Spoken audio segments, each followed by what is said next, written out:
Just making sure that I'm getting all connected where I need to be connected. If you are an emerging Black screenwriter and you have ever dealt with perfectionism, baby, this live is for you, okay? Because we are getting into all things related to perfectionism, especially as a Black creative and especially as a screenwriter, what it looks like, where it's coming from, and what to actually do about it. So, just want to make sure that I'm all connected. And as we go, as we have this conversation, if you are watching live, hop in the chat. Let me know what's coming up for you. If you are watching on the replay, hop in the comments. Let me know what you're getting from this. All right, so let's dive in. First, let me introduce myself. My name is Kristen Iris Johnson. I am a showrunner, film producer, screenwriter, and the CEO of Black Screenwriter Alliance, where we bring together emerging Black screenwriters who are serious about building a career in the industry so that you can elevate your writing, make connections and build confidence making connections, and learn how to forge a path in the industry that works for you, because it's going to look different for everybody, but also forging that path with allies, because we are all about community. And as you are here, make sure that you like, subscribe, and enjoy this live. Yes, yes, yes. So, we are talking today about perfectionism, and this is related to our theme at the time of this recording, which is July 2025. Our theme and what we're exploring this month is all about how to make writing progress beyond your inner voice. And perfectionism is definitely part of that inner voice. This also ties to Minority Mental Health Awareness Month. I don't like the word minority. I've said that before, but I did not name the Mental Health Awareness Month. So, perfectionism is something that is actually really insidious, and it will absolutely kill not only your writing, your screenplay, but it will also kill your screenwriting progress.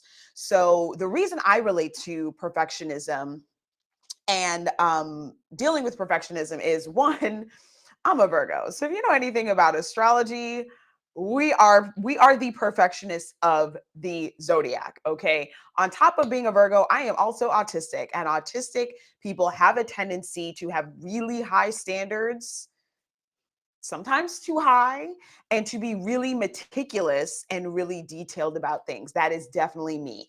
I also probably have like a slightly unhealthy relationship with excellence. So even if you are autistic or you're not, if any of that relates to you, you're in the right place. And if that's not, if you're none of those things, you're not Virgo, you're not neurodivergent, but you deal with perfectionism, guess what? You're still in the right place.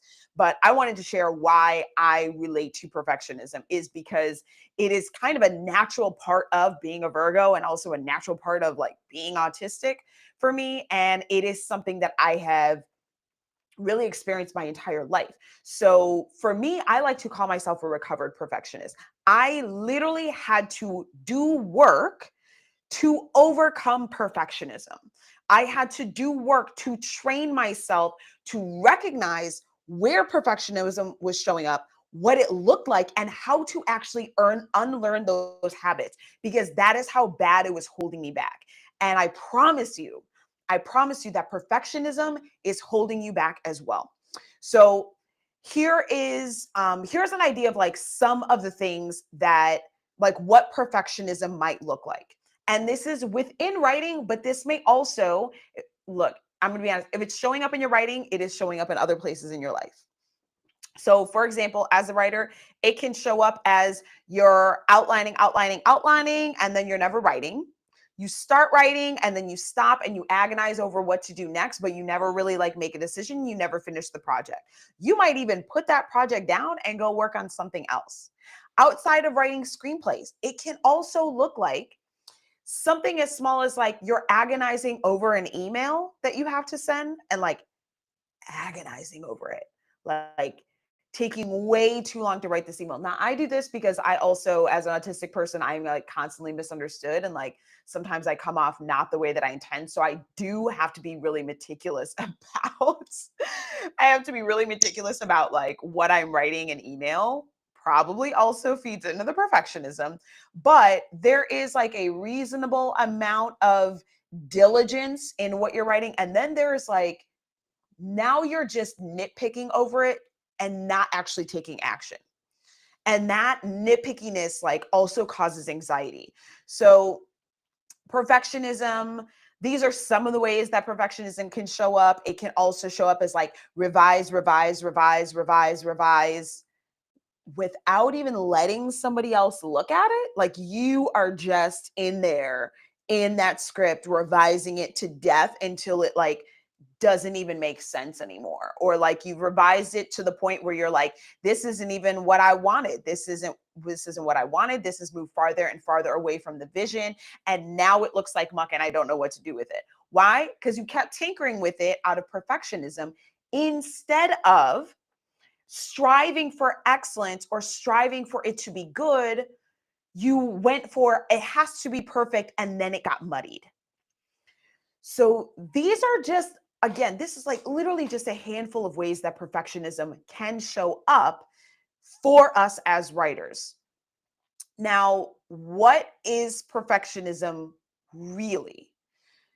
At its core, perfectionism is a defense mechanism that is bred out of fear. All right, I'm going to say it again. It is a defense mechanism that is bred out of fear, meaning it is a mindset and a compulsion that is bred out of trying to protect yourself from what your mind perceives as potential harm. That harm could be rejection, and as writers, we face a lot of rejection. Let's be honest, you're going to face more rejection than you are going to face yeses. That is part of the game. You are going to write way more things than will ever see the light of a screen. Okay? But if you are not used to that or you have not accepted that and you are stuck in perfectionism, you're never even going to get there because you're not really going to try. Oh, you know what? That's another thing. Perfectionism also looks like I can't do this until, or I can't do this until I have done, I've reached a certain level or I've accomplished certain things. I can't take this other step. That's also what perfectionism can look like, which is why I said it will kill not only your writing and like it can really kill like your screenplay, but it will also kill your progress and your building of your career because you are holding yourself from taking action because you're not perfect enough. Why? Because it is a defense mechanism that is bred out of fear. And that fear, like I said, can be of rejection. It can be my work has to be perfect because I have to be perfect. I, as a person, have to be perfect. I, as a person, have to show up perfectly. And if I'm not, if I don't show up perfectly, if I am not perceived perfectly, then it means that I am not worthy, I am not of value, I am not enough. Just sit with that for a second and just see if any of that resonates with you. These things, these narratives in our head that fuel perfectionism, to be honest, a lot of that sometimes is like more on the subconscious side. You have to sort of dig into it to think about, why do I have to be perfect? Why is good not good enough? Why is excellent not good enough? Why does it have to be perfect? What is really driving me to that? That is something that is going to really help you get clarity on what is going down deeper in your subconscious. Because again, perfectionism is a defense mechanism bred out of fear. That fear can be on a subconscious level. It is the being perceived of not being worthy enough of value or just not enough at all. For us as Black people, that can also have a heightened element in that we are traditionally, systemically disenfranchised, disadvantaged, and have less access to resources and opportunity. So we can come into things with the mindset of I have to be perfect or I'm not going to be seen. I'm either not or will not be seen as worthy of whatever it is that you are trying to have. And that can literally be like worthy of being paid to do this work, worthy of being paid enough to support my life, being paid enough to support my family. There is an element of survival that can be at play in here, which is what makes this so complex and so nuanced when it comes to us as Black creators and as Black people in general. So that fear, and there's the kind of surface level fears like fear of rejection. Okay, but what does that rejection mean? Does that rejection mean like, oh no, it means that I'll never be able to do this, that I'll never be able to support my family, that I'll never be able to whatever, whatever? That rejection by itself also has something deeper. And then where did that fear of rejection come from? Where did you get told that you're not enough? So there are many layers to this. This exploration of perfectionism. There are many layers to that for you as an individual, because it can show up in different ways, and it can come from other things. But at its core, you want to explore what is that fear that is fueling this, because that perfectionism, what really happens is you have that deeper fear. The perfectionism comes in is like, you can't do this until you're perfect. Like, Kristen, you can't do this until you're perfect. It tells you that, and then it stops you from taking action, stops you from finishing the script, or propels you to ruin your script because you're trying so hard to make it perfect, stops you from taking the action, because if you don't take the action, you will not have to face the fear that you are actually afraid of. Right? If I don't take the action because I'm not perfect enough, I don't have to ever be rejected. I don't have to ever have someone tell me they don't like my work, and therefore in my head that means they don't like me, right? There's a tie to that. So that perfectionism is that defense mechanism against fear, and what that leads you to is pulling you back from really taking meaningful action that is going to propel you forward, either as a writer or propel you forward in the industry, propel you forward out of your comfort zone, because it's scary outside of there.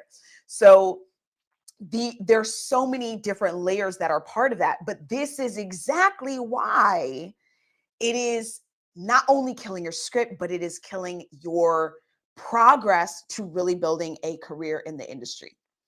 All right. So I've talked a little bit about how it can wreck your script. I've talked a little bit about how perfectionism keeps you from taking action, pulls you back, tries to keep you safe, right? But one of the other things that I want to share that most people do not talk about when it comes to perfectionism and things like this, these defense mechanisms against fear, is that the perfectionism itself, one, it actually propels the fear, because it's a defense mechanism, right? So if it can make you afraid more of doing whatever the thing is, then it protects you. So it actually propels that fear, and it feeds that fear. And what that does is that actually has a very big impact on your nervous system, right? So fear, responses to fear: fight, flight, freeze. Fawn is also considered one of those. So your nervous system moves into that fight or flight, right? Now I'm an anxious person. Being autistic, I'm also an anxious person. Um, and so I always have like a moderate level of anxiety, right? Pretty much that is like my baseline. That might be your baseline, honestly, in this society. It might be everyone's baseline. But what that does is like it heightens your nervous system. All right, so it triggers what's called your sympathetic nervous system, which is your fight, flight, freeze response, even if there's not like a tiger in front of you.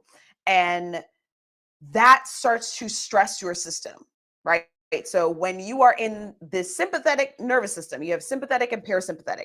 Sympathetic is your fight, flight, freeze. Parasympathetic is your rest and digest. It is your relaxation side of your nervous system, right? And so when you are in the defense mechanism against fear, when you are in that perfectionism, it heightens your anxiety about the things that you are doing. It heightens your fear about what you are trying to move forward.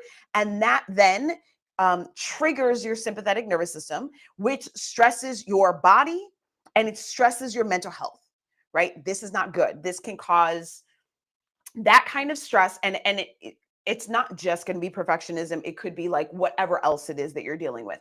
But in general, going into that stress state is not good for your mental health. It can lead to a lot of worrying of thoughts, makes it harder for you to focus, but it's also not good for your nervous system and your body. It can actually impact your digestion. It can impact your immune system, right? And so you want to be able to move out of that perfectionism, not only so that you can get your writing done, so that you can feel good about what you're putting forward, despite it not being perfect, because it's not going to be.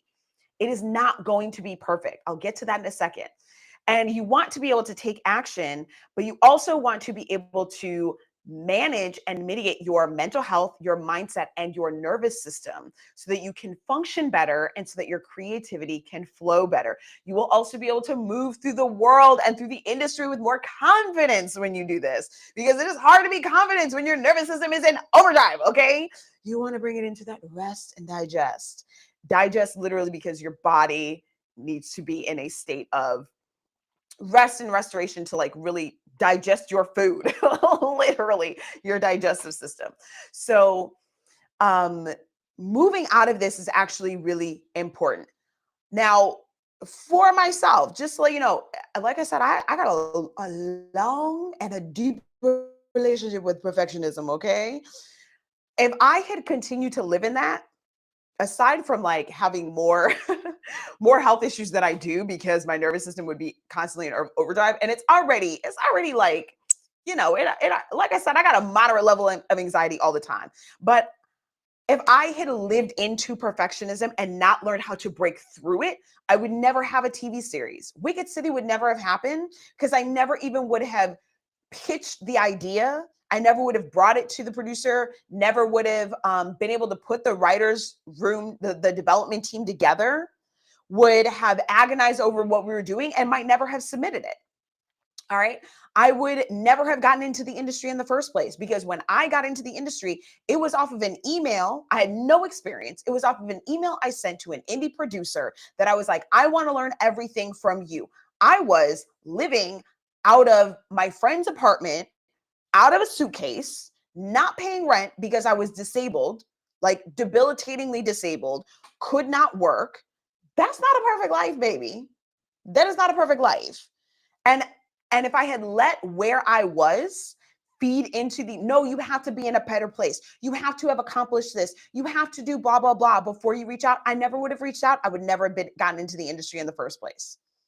And I definitely would never have started this company, Black Screenwriter Alliance, and this membership, because this is a place where I get to support other emerging Black screenwriters on the journey. And that means also being able to support you through things like perfectionism, through the mindset aspects, and through the taking action, being accountable, and pushing yourself out of your comfort zone. How could I do that if perfectionism is keeping me in my comfort zone? So I would never even be here doing this if I had sat in that. So what do you do? Right? Let's get into that. And let's get into that. Let's get into like, what do you do about this perfectionism that you might be experiencing? So the first thing is you have to unlearn the belief that you have to be perfect to be worthy.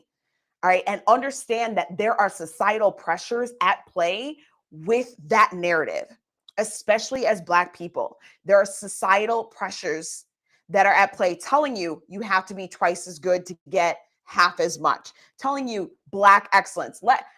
Black excellence has, I believe in celebrating Black excellence, but Black excellence has also been spun out into this like, you have to be Black and excellent or you're not worthy or you're not good enough. And so the pressure of Black excellence also, and being like a representative of your community, that also can be at play in the societal pressures that are like, you have to be perfect or you're not worthy, you're not enough, you're not of value, people will not pay you, your voice doesn't deserve to be heard. Whatever that narrative is for you, it may be something a little different there, but perfectionism is generally related to something like that, or that you're not going to be good enough to get what you need to actually survive. Okay. So again, that has to do with the survival and the sustenance. So you have to start to unlearn the belief that you have to be perfect to be insert whatever narrative you have here. So one thing that you can do, and this is like a really easy tactic, is to start making small mistakes on purpose, right? That can look like an intentional typo in an email. Here's what you're going to find out. The world didn't end. The world didn't end. You're okay. You didn't, the person wasn't like, oh my God, who is this person? They misspelled your as your, they had it one there as there. Generally speaking, it's not going to ruin your life. All right. A typo in an email is not going to ruin your life, but that's an easy way to do it. Another way that you could do it, if that's like too much for you, is like intentional typos in your script. Go back and fix it later, right? Go back and fix it before you go and send it out. But making intentional mistakes helps you to realize that the world is not going to end, that you can be imperfect and show up imperfect. And like, by and large, people aren't going to care.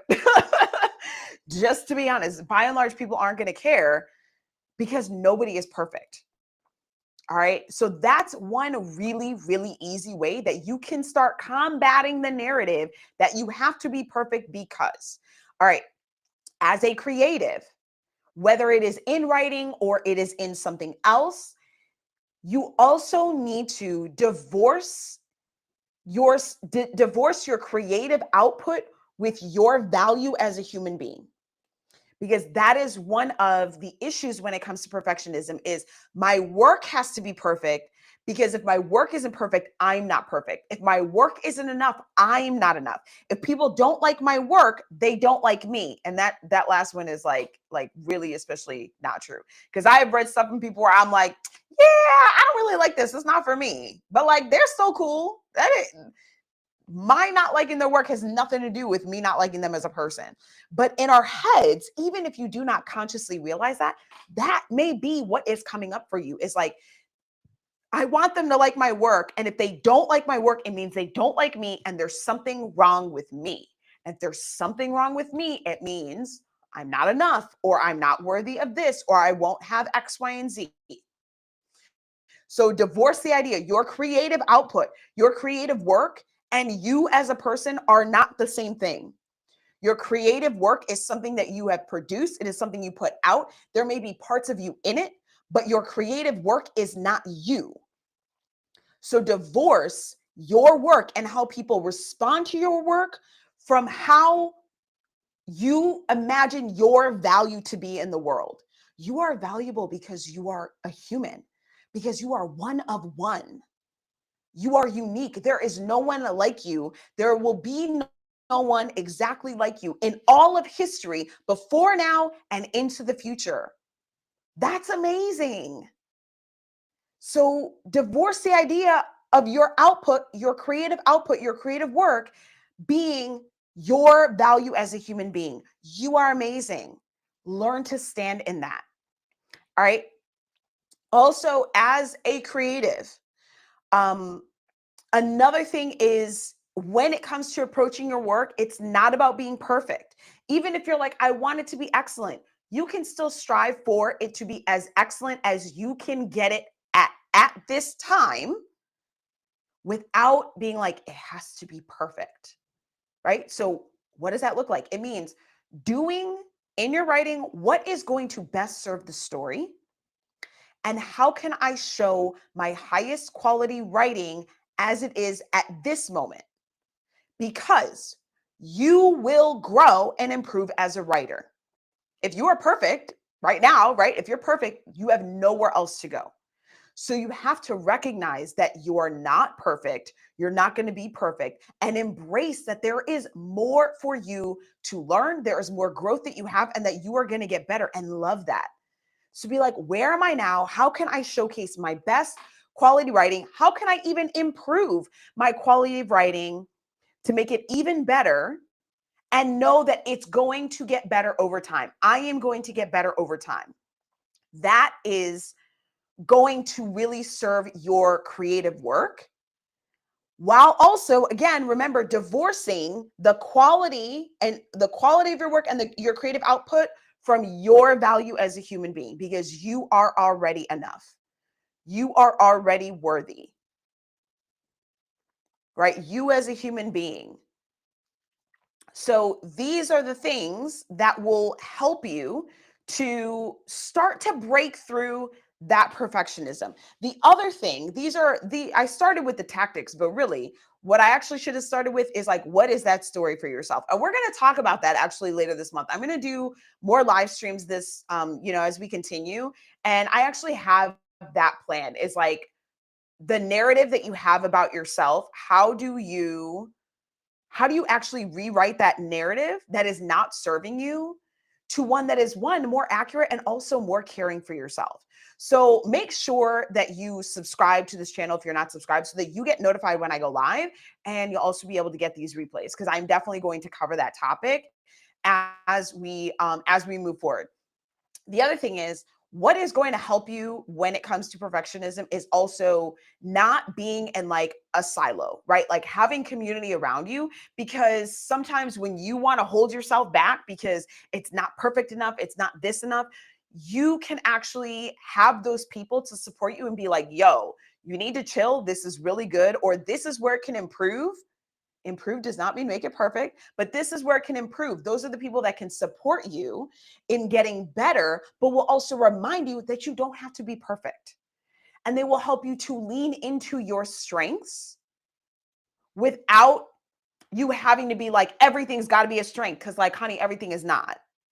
Everything is not a strength. That is why we're humans that grow and learn and continue on this journey.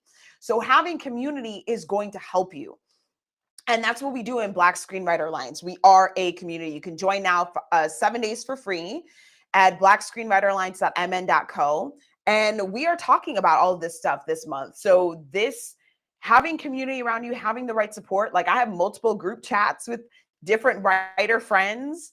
And I know who to go to when I'm like getting in my head about stuff. So having those people around you, they will also, as you are working to improve yourself, those are people that will be able to point out places where you can improve for yourself as a writer, or improve your script without you agonizing over trying to fix it and make it better just yourself, right? Like, it is important to get feedback.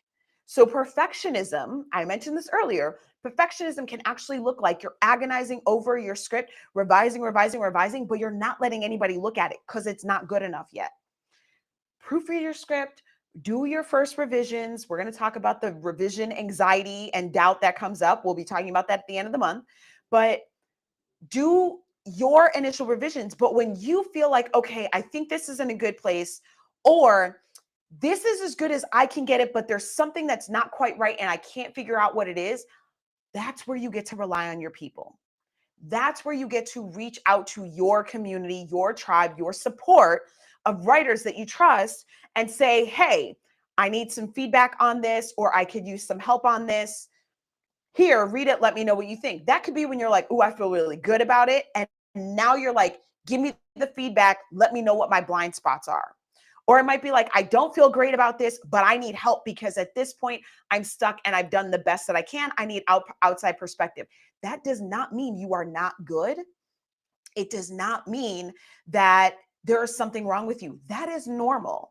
What it means is you have done the best that you can, and now you are relying on your support to help make you better and to make your project better. That is a normal thing as a writer. That is a normal thing in this industry. Even writers who write books, they have editors. They have other people who come in who are like, hey, this is what's missing, or this is what you need, or this part's really good. We need more of it, right? You only have your perspective when you're looking at your work, but your work, hopefully, right, if it goes somewhere, is going to be consumed and interpreted and understood by a lot of people from a lot of different perspectives. So getting those outside perspectives will help you to be better. It will help your work to be better. And the way you do that is to get out of the idea that it has to be perfect first, that it has to be perfect before it goes to anybody. Because I will tell you, as a working writer, you're going to get feedback on your work. It's not going to be perfect. once you get it out there, once you are trying to move your project forward, producers are going to have feedback. Directors going to have feedback. Sometimes actors are going to have feedback. If you're in TV, you're going to have a writer's room. The writers in the writer's room are going to have feedback. So your stuff is never going to be perfect out the gate, and that's okay. This is a collaborative industry, and it is collaborative work. And you as a writer need to stop trying to be perfect and be that collaborator and be willing to take feedback. So if you guys have questions, you're watching live, chime in, share any questions that you have. Hello, Ricky. Thank you. I'm so glad you're here, new to the channel.